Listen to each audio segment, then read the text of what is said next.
కూర్చో కూర్చో కూర్చో కూర్చో. నీ పేరేంటక్క? ఇంద్రజ. నీది ఏ ఊరు?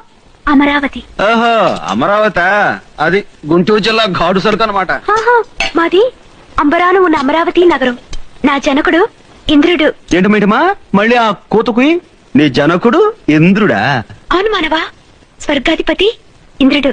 ఆహా, అట్టాగా. నువ్వు స్వర్గాధిపతి ఇంద్రుడి కూతురు అయితే నేను ఈ దుర్గాధిపతి చంద్రుడి కుమారుణ్ణి. ఈ ఏరియాకి మనం మొగటం లేని మహారాజులం. మనతో పెట్టుకో, కోసాలు కదిలిపోతాయి. దగ్గరకొచ్చి తిను. ఈ ధవళవర్ణ పదార్థమేమి మానవా? దాన్ని అన్నం అంటారు. ఏ ఎంతకాలం గడ్డి గాతం తిని బతికావా? ఇదేమి మానవా? అది వంకాయ. దీనిని ఏమి చేయవలయను? దాన్ని నోట్లో పెట్టుకుని కొరుకు.